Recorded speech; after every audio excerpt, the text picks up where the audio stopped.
So with this massive Star Wars universe about to really get going with episodes and spin-offs and all kinds of crazy stuff, I thought I would talk about all 7 of these movies going in order of their release. There are going to be spoilers for all of these movies, but I've put the times of the movies in the description so you can skip around as you please. Alright, let's get into this.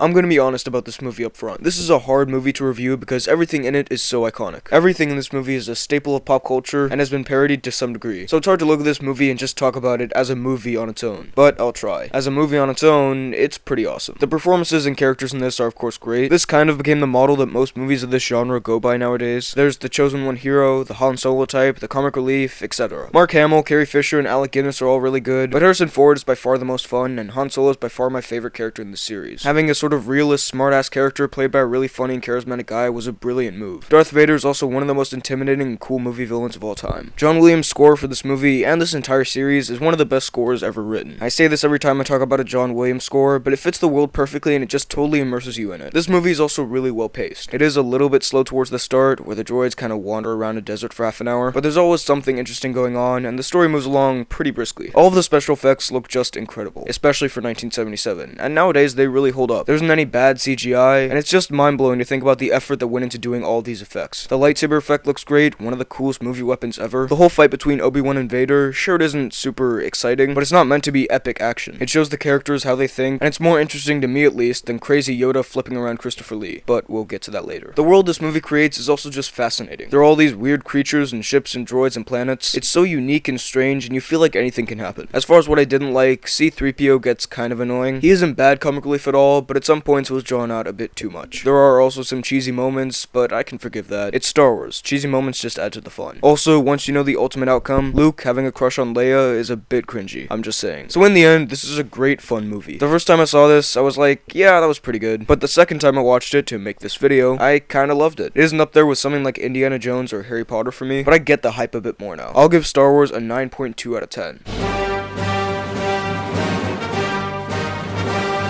So this is a film that a lot of people call the best movie of all time. Do I agree with that? Well, I wouldn't go as far as calling it the best ever, but it's still pretty spectacular. Now, while that first movie had some dark moments, it was a fun adventure movie. This is still very much a fun adventure movie, but it adds some darker themes and more emotional moments. I love you. I know.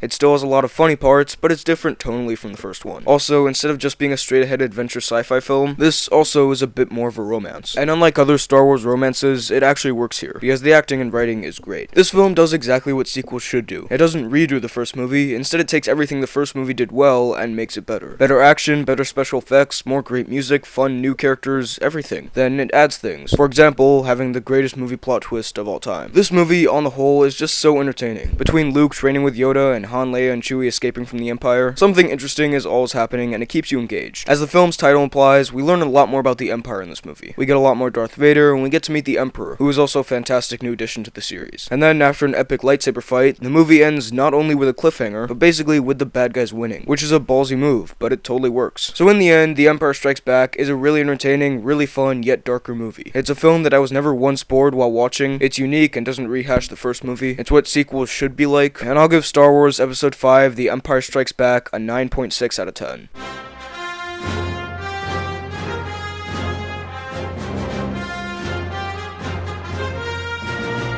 So after the critical success of Empire Strikes Back, the director was switched up again and the conclusion to the trilogy came to be, The Return of the Jedi. And I know a lot of people who say this is a bad movie, which I can understand why they think that, but I definitely don't agree. I think this is an extremely enjoyable film with some flaws that I can look past. Straight up, tonally, this movie is a lot more fun than the last film. It's more of a romp, and that's something that puts a lot of people off, but I like that. I can enjoy a fun movie as much as I can enjoy a dark movie, as long as they're both well executed. And I'd say for an 80s sci-fi action movie, this was executed pretty fantastically. The action scenes are now really cool. The lightsaber battles are badass. The opening set piece in Jabba's palace in the Sarlacc pit is one of, if not my favorite Star Wars scene. It is just so much fun. They introduce a couple of new characters in this, and we get more of some old characters. We get a lot more of the Emperor in this, which is cool, and we get introduced to Admiral Akbar, who has one of the best catchphrases in movie history. The final confrontation between Luke, Vader, and the Emperor is absolutely fantastic. Not only is the lightsaber fight intense, but the dialogue and the conflict between the characters is really interesting, and is what this entire series had been building up to. Then Vader finally getting redemption by saving his son and killing the Emperor. That whole bit is really satisfying to watch. And this movie has a fun, happy ending. People complain that this movie is too lighthearted, but I like a happy ending. And besides, we all knew this wasn't really going to be the end of the story. Now, to address the main issue with this film, it does slow down a bit towards the middle, specifically the whole segment on the forest moon of Endor. I personally find it pretty entertaining, but it is a bit of a step down from the rest of the film. I also don't hate the Ewoks like most people do. I don't love them and they get a bit annoying, but everyone tears these things to shreds, which I find kind of odd. I get that they were made just for toys and not creative integrity, and that irritates people, but as characters in the movie, they're fine. They're little cute teddy bears that I don't really have a problem with. Although I do find it weird that they can defeat stormtroopers with rocks and sticks. I get that stormtroopers were never that tough and kind of became a bit of a joke, but come on, they should be able to stand up to this kind of stuff, right? So I really like this movie. A lot more than most people. I think it's fun, exciting, and has some really great movie moments. The cast is still great, the music is still great, and while it does sag a little bit in the middle, I can look past that. I'll give Star Wars Episode 6 Return of the Jedi a 9 out of 10.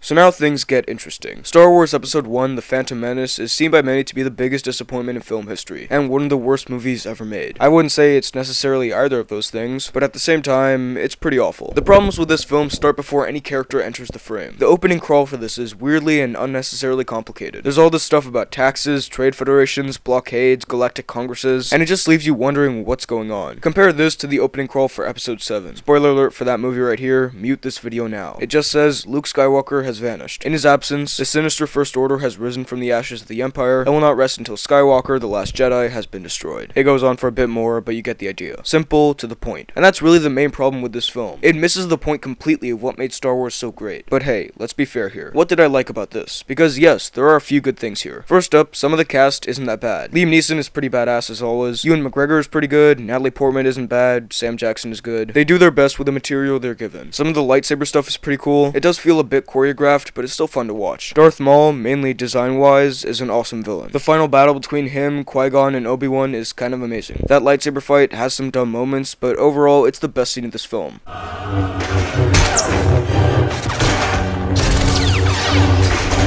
The pod race is pretty exciting, I suppose, although it is obvious it was made for video games, and it does go on for way too long. Really, the best I can say for this movie is that I can see small children liking it. If I had seen this as a little kid, I probably would have enjoyed it. That being said, the other Star Wars movies were films that everyone can enjoy. They might have been made a little bit more towards children, but there were enough good characters and dark moments to keep anyone engaged. Alright, that's it. Now what does this movie get horribly wrong? First up, the writing is really bad. Again, simplicity is part of what made the original trilogy so enjoyable. No one goes to a Star Wars movie for politics. At least, I don't think they do. And the dialogue in this is pretty terrible. Some of the good actors can work around it and make it sound alright, but when you give a bad kid actor bad writing, it ends up being hilarious. This is so wizard, Annie. I'm sure you'll do it this time. Do what? Finish the race, of course.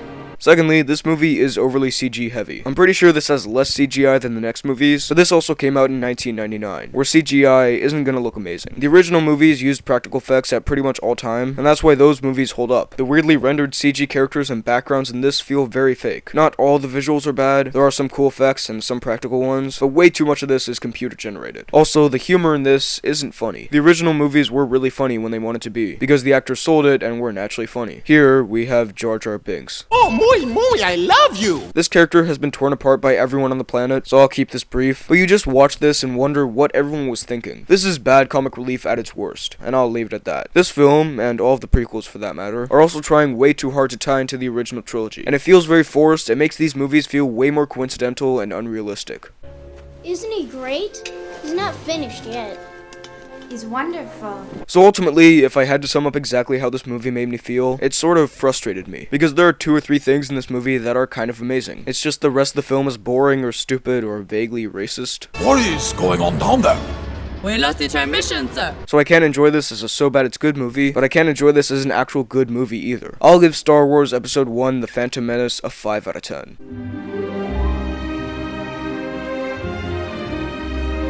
So here we are at the bottom of the barrel. Attack of the Clones is pretty terrible. It's kind of like the reverse Empire Strikes Back. It does everything the Phantom Menace did wrong, makes it worse, and adds one of the worst movie love stories of all time. But I'm getting ahead of myself. What did I like here? Some of the cast is alright again. Ewan McGregor's good. Natalie Portman and Sam Jackson are fine. Great, whatever. Christopher Lee is pretty great as Count Dooku, even though he shows up 1 hour and 6 minutes into the movie. I'm pretty sure he said something like, even though you're in a bad movie, it doesn't mean you have to be bad in it. And that pretty much sums up his role in these prequels. Some of the action is almost a bit cool, but then it gets so nonsensical nonsensical and obnoxious that you can't enjoy it. There's some cool lightsaber moments, but nothing really that great. Some special effects are good, but a lot of this is just CGI garbage. I'm not saying I'm against CGI, but when it's overused, out of place, and quite noticeable, then I am against it. Jango Fett is pretty cool design-wise, although I wish they would have left Boba Fett's identity unknown. I just think he's a lot cooler when he's a faceless bounty hunter. And look, the end battle where all the Jedi fight the clones for a bit, it's flashy, over-the-top nonsense, but it's pretty entertaining. And I will say Sam Jackson decapitating Jango Fett like that, I thought that was pretty awesome. That's what I want to see Jedi Sam Jackson doing, cutting off people's heads left and right. Now for everything else in this film. First off, Hayden Christensen is just hilariously awful in this. I wouldn't put it all on his performance though. Some of it I would blame on bad writing and bad directing, but still, he's just so weirdly off. They're like animals, and I slaughtered them like animals. I hate them. And then the romance between him and Natalie Portman is pretty horrendous. Again, the dialogue's just so weird and unrealistic and just bad. I don't like sand. It's coarse and rough and irritating, and it gets everywhere. Not like here. This also has more of the complicated political side of Star Wars, which no one ever asked for. And if you're gonna put in space politics, at least make it interesting space politics. Speaking of uninteresting, I mentioned that the final Jedi battle was pretty cool, but after a few minutes, the Jedi leave, and it turns into disposable clones versus disposable droids. It's still a weird light show, but it gets considerably less entertaining. And then there's the lightsaber battle between Christopher Lee and Yoda, who let me just talk about for a sec. In this, Yoda is entirely computer generated, because they wanted him to be able to fight and jump and flip and whatever. But he just looks very unreal, and it doesn't feel like he's there. The puppet from Empire Strikes Back, sure, it can't do flips, but it felt real. Great YouTuber Mr. Sunday Movies, linked below, made a point on his podcast, The Weekly Planet, that pretty much summarizes how I feel about this whole Yoda thing. And then George Lucas says, look, the trick to this CGI Yoda is to make him look exactly like a puppet. And then I'm sitting there going, why don't you just put in a fucking puppet? Yep. Like, why are you recreating a digital puppet? What are you doing? Also, correct me if I'm wrong, but isn't the whole point of Yoda that he doesn't need to fight physically? He's this little Jedi master who can murder you using the Force and stuff, not with a flippy glow stick fight. I don't know, again, I'm not the biggest Star Wars nerd. That was just how I saw it. So in the end, this is the most hated Star Wars movie, and I can totally see why. It's poorly acted, poorly directed, and overall just poorly executed. It has a couple of moments that shine through, and I have to admit I enjoyed watching most of the movie, because when it's really bad, it's really funny. However, I'm still gonna give Star Wars Episode 2 Attack of the Clones a 4.8 out of 10.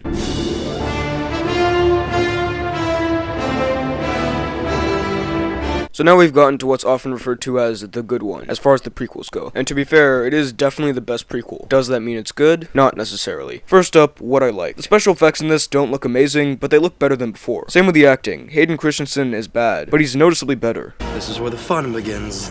A lot of the action, from the opening space battle to some of the lightsaber stuff, is quite entertaining. The final lightsaber fight, while it is very over the top and goes on for too long, it's really exciting. And for once in these prequels, I genuinely felt that one character was trying to murder the other. There is still some of that political, talky, boring stuff, but there's a lot less of it now, and it's considerably less boring. And that whole Order 66 scene where all the Jedi are killed, yes, we don't know who any of them are, and yes, they should have been better fighters, but that scene is just really cool to me, and that's the stuff I enjoyed. Now for the opposite. Firstly, Anakin Skywalker's transition into Darth Vader is pretty bad. He goes from a good guy to a bad guy in 10 minutes for no apparent reason. Also, the ending where Anakin is put in the Vader suit, that's actually pretty cool. But then it's totally ruined by the over-exaggerated... This film also has a lot of shoehorned in references to the originals. Not just Chewbacca, who totally didn't have to be in this, but that whole ending where they're trying to get everyone into the place they'll be at the start of A New Hope. It just feels very forced. Into exile. I must go. So episode 3 is a clear improvement over the first two prequels, but that doesn't make it a particularly good movie. It has some cool scenes, and the acting is a bit better, but it still is cheesy, over the top in a bad way, oddly paced, and really poorly written. I'll give Star Wars episode 3 a 6.5 out of 10.